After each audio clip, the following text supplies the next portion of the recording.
When a 17-year-old track star goes missing, it turned the whole community of a Philadelphia neighborhood upside down. Shilie Turner was born and raised in Philadelphia. She was known by many and was a superstar in her high school for being a fast runner in track. Many thought Shilie could have gone to the next level. On January 17th in 1993, Shilie had an important track meet. However, Shilie never showed up. Her mother, Vivian King, decided that something was wrong and filed a missing police report. Vivian stated that she hadn't seen her daughter since the night before. Shilie was supposed to be staying at a friend's house. But after police contacted Turner's friends and classmates to see if they had seen her, they learned where she had really gone that night. Turner's best friend, Andrea McCall, said that Turner was actually planning to go see her new boyfriend, Sean Williams. Before she left, Andrea said that she lent Shilie her father's leather jacket and that Turner promised she wouldn't stay out too late because of the track meet was the following day. Shilie got on the bus. Andrea watched as it drives away, and that was the last time she saw Shilie. Police had to trace every step of Shilie's whereabouts. They decided to bring Shilie's boyfriend in, Sean Williams. Williams stated that Shilie was with him until about 1:30 a.m. He watched her get on the bus and the bus drove away. Shilie was returning home, so what happened to Shilie? Williams was ultimately ruled out as a suspect after investigators checked with the bus driver, who confirmed that Turner had ridden on his bus that night. The driver also said that Turner got off at a stop that was 6 blocks away from her house, which was in an area that was known to be dangerous. So did something happen to Shilie on the way home? Everyone was very confused and concerned on the whereabouts of this track star. Shilie being out at 2 in the morning in a dangerous part of her neighborhood, everyone could assume the worst.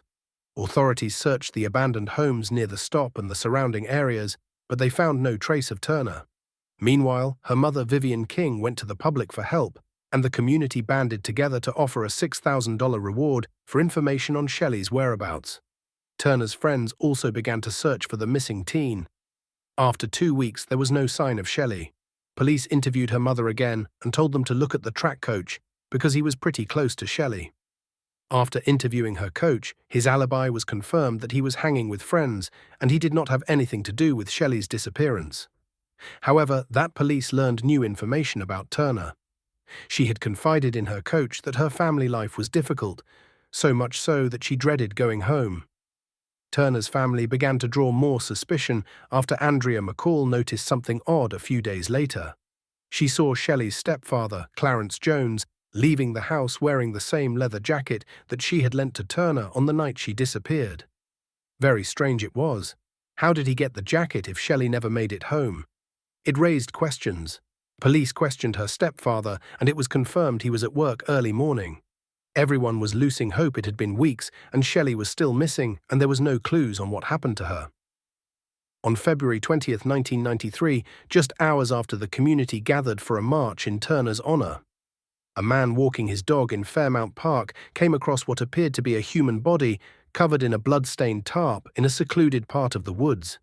He immediately called in police, who saw that it was a young black girl who had sustained multiple gunshot wounds to the face, hand, and chest area. She also sustained blunt force trauma to the side of her face. King later positively identified the body as being that of her daughter, and the community was left heartbroken. Turner had been found dead in the same park where she so often went for runs. At the funeral of Shilie, people questioned Vivian King's behavior. She wasn't acting like a person who just lost their daughter.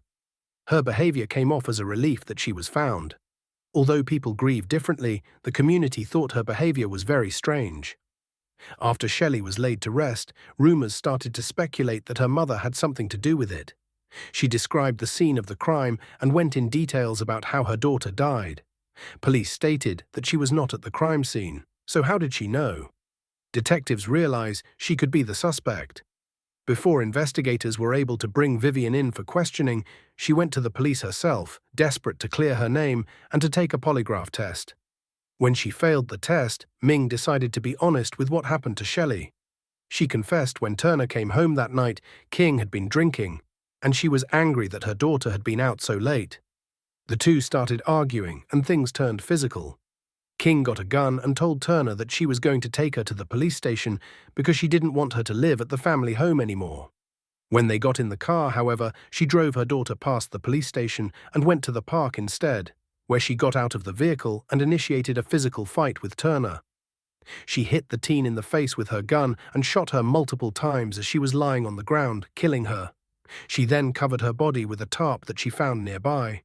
She laughed.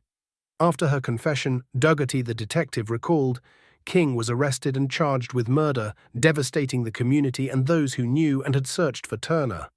Why would a mother do such a thing to her child? Many were very upset. Shilie mother Vivian King was sentenced to 10 to 20 years in prison. She did her time and was released.